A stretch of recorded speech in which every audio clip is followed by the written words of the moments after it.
5, 4, 3, 2, 1, 0.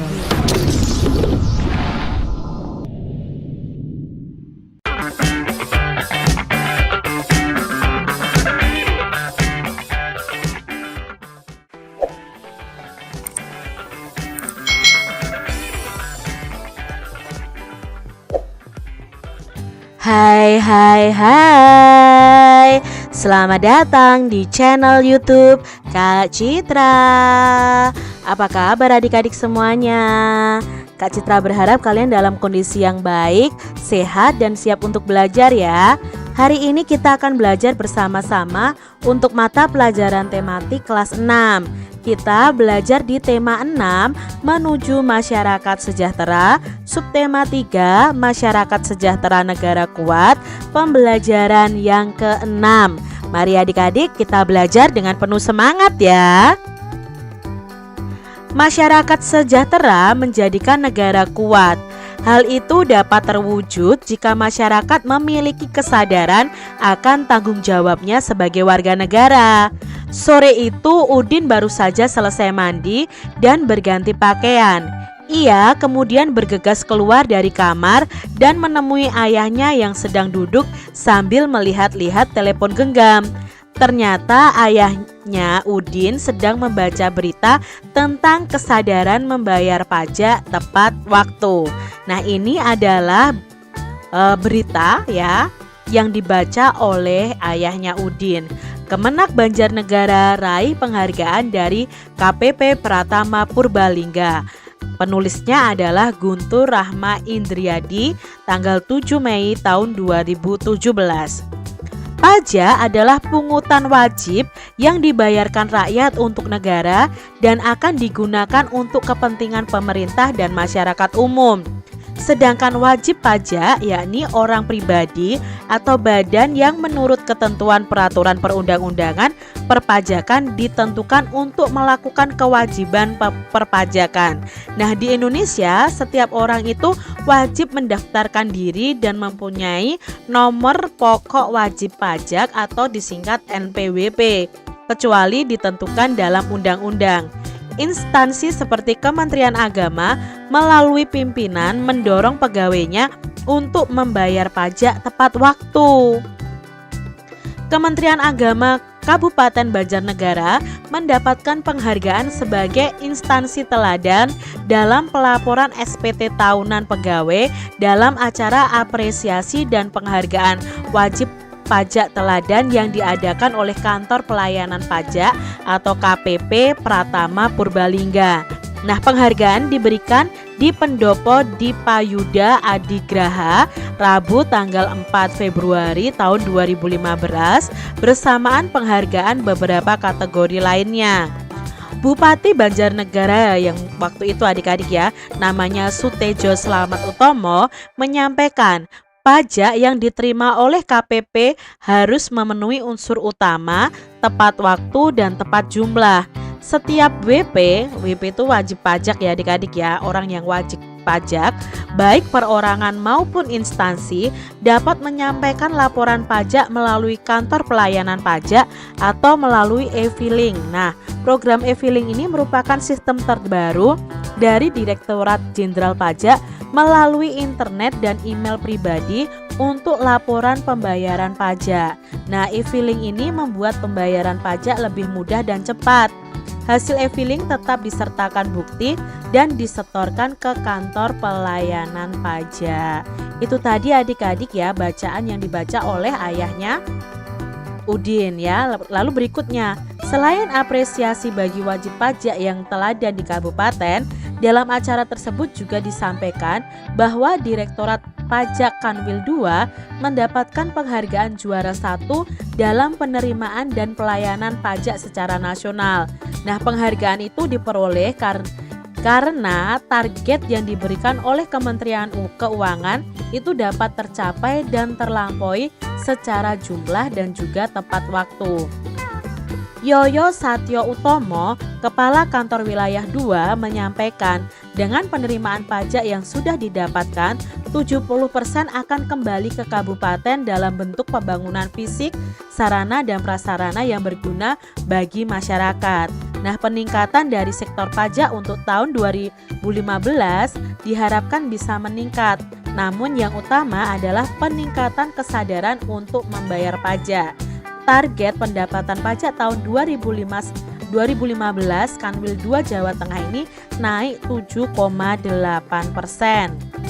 Kepala Kemenak Banjarnegara, Farhani, menyampaikan bahwa penghargaan ini hasil dari sosialisasi juga kesadaran pegawai di lingkungan Kemenak dan dorongan dari berbagai pihak.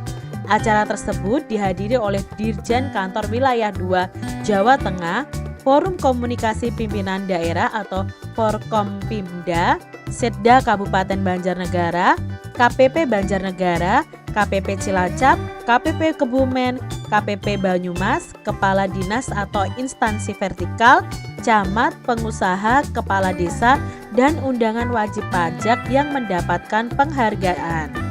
Nah, diambil dari jateng.kemenak.go.id. Itu tadi adik-adik ya, berita yang dibaca oleh ayahnya Udin tentang masyarakat Purbalingga, terutama yang berada di lingkungan Kemenak, Kementerian Agama Purbalingga, yang selalu taat membayar pajak dan tepat waktu. Teks di atas merupakan teks non-fiksi yang memiliki judul adik-adik. Nah, kita bisa bandingkan informasi yang diharapkan setelah membaca judul teks dengan informasi yang didapatkan setelah membaca teks secara keseluruhan. Nah, ungkapkan hasil perbandinganmu dalam bentuk tabel seperti ini adik-adik.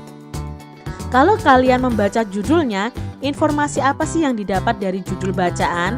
Nah, informasi yang didapat dari judul bacaan itu adalah Kementerian Agama Banjarnegara meraih penghargaan dari KPP Pratama Purbalingga. Nah, setelah kalian membaca teksnya keseluruhan, apakah isinya sama? Oh, ternyata isinya sama. Isinya adalah Kementerian Agama Kabupaten Banjarnegara mendapatkan penghargaan sebagai instansi teladan dalam pelaporan SPT tahunan pegawai dalam acara apresiasi dan penghargaan wajib pajak teladan yang diadakan oleh Kantor Pelayanan Pajak KPP Pratama Purbalingga. Penghargaan ini hasil dari sosialisasi juga kesadaran pegawai di lingkungan Kemenak dan dorongan dari berbagai pihak. Nah, ternyata isinya itu sama dengan judulnya. Jadi kesimpulannya, judul dan isi teks itu sama saat hanya membaca judul dan setelah membaca teksnya secara keseluruhan. Karena judul ini mewakili isi dari teksnya adik-adik. Kesadaran membayar pajak merupakan salah satu bentuk tanggung jawab sebagai warga negara dalam kehidupan sehari-hari. Mungkin untuk adik-adik saat ini belum wajib pajak ya. Yang wajib pajak adalah orang tua kalian yang sudah bekerja. Setiap pelaksanaan tanggung jawab oleh warga negara akan memberikan dampak bagi warga negara tersebut dan bagi negaranya. Contoh, ketika seseorang telah melaksanakan tanggung jawabnya membayar pajak, berarti ia telah membantu pemerintah melaksanakan pembangunan. Karena dari pajak itu akan kembali lagi ke masyarakat dalam bentuk pembangunan sarana prasarana adik-adik. Dampak bagi dirinya sendiri adalah ia akan merasakan kemudahan dalam melaksanakan aktivitas dalam kehidupannya karena pembangunan berbagai fasilitas dari iuran pajak yang telah ia bayarkan. Nah, di sini ada posternya ya. Ayo peduli pajak adik-adik ya. Nah, bentuk-bentuk pelaksanaan tanggung jawab sebagai warga negara dalam kehidupan sehari-hari itu masih banyak. Melaksanakan kewajiban membayar pajak merupakan salah satu contohnya saja. Bentuk pelaksanaan tanggung jawab lainnya antara lain, kalian bisa mengikuti upacara bendera di sekolah, mengamalkan Pancasila dalam kehidupan sehari-hari. Nah, adik-adik, sudahkah kalian melaksanakan tanggung jawab kalian sebagai warga negara dalam kehidupan sehari-hari? Kalau kalian belum bisa bayar pajak, lakukan tanggung jawab yang lain. Contohnya, mengikuti upacara bendera, mengamalkan Pancasila, menjaga persatuan dan kesatuan, tidak melanggar aturan. Itu juga merupakan kewajiban tanggung jawab dari setiap warga negara. Dapatkah adik-adik berkreasi membuat contoh reklame sederhana? Nah, reklame itu berisi pesan supaya pelajar taat pada peraturan untuk menjaga kebersihan sekolah sebagai bentuk tanggung jawab sebagai warga sekolah. Jadi kalian buat reklame tentang ini nih. Bagaimana cara yang akan kamu lakukan? Nah, ingat kembali tentang reklame. Apa saja media reklame adik-adik? Nah, di sini kalian ingat ya, reklame media visual itu dibagi menjadi dua pemasangannya. Ada di dalam ruangan dan di luar ruangan. Nah, reklame ini banyak sekali contohnya. Ada billboard, ada baliho, spanduk, poster ya, ada brosur, ada katalog. Nah, adik-adik sekarang kalian membuat contoh reklame tentang menjaga kebersihan lingkungan sekolah. Nah, ini contohnya posternya adik-adik. Nah, gambar di samping ini menunjukkan contoh poster. Nah, poster itu termasuk reklame media visual. Unsur reklame media visual yaitu berupa gambar dan tulisan. Biasanya itu kalau visual itu ada gambar dan ada tulisan. Visual itu yang bisa kita lihat adik-adik. Lalu ciri-ciri poster ini, yang pertama, poster itu berisi gambar dan tulisan dengan tema tertentu. Jadi tulisan dan gambarnya harus dengan tema tertentu. Kalau di sini kan temanya menjaga kebersihan. Ya, judul dan gambarnya harus sesuai juga. Tulisan pada poster itu hemat kata, tidak terlalu panjang tetapi padat makna. Jadi katanya tidak panjang tapi menjelaskan makna yang mendalam. Misalnya ini, jagalah kebersihan lingkungan sekolah. Sudah, itu saja posternya. Kata-katanya tidak perlu terlalu panjang. Kalimat dan gambar pada poster bersifat persuasif. Persuasif itu mengajak, mendorong ya. Persuasif itu mempengaruhi juga supaya orang menjaga kebersihan lingkungan sekolah. Lalu ciri-ciri poster yang berikutnya, poster itu dibuat dengan perpaduan warna yang kuat dan kontras. Nah, kalian harus memadukan antara warna-warna yang ada pada poster. Itu tadi ciri-ciri poster adik-adik. Dapatkah adik-adik membuat sebuah contoh reklame sederhana yang isinya himbauan kepada para pelajar nih? Nah, himbauannya apa? Supaya taat pada peraturan untuk menjaga kebersihan sekolah. Nah, untuk itu kalian membuat reklame, siapkan alat dan bahannya terlebih dahulu ya. Buku gambar, kalian buat poster saja yang paling mudah ya. Cat air bisa, pewarna pensil warna juga bisa, spidol bisa, krayon juga bisa.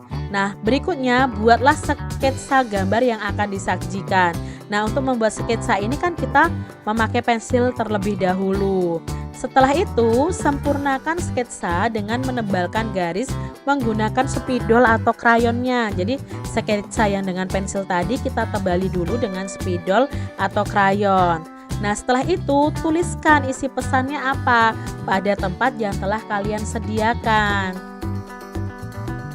Setelah itu selesai ya, kalian warnai gambar poster sehingga akan tampak menarik. Nah, ini contoh dari poster menjaga kebersihan lingkungan sekolah menjadi tanggung jawab bersama. Lingkungan sekolah bersih, nyaman bagi warganya.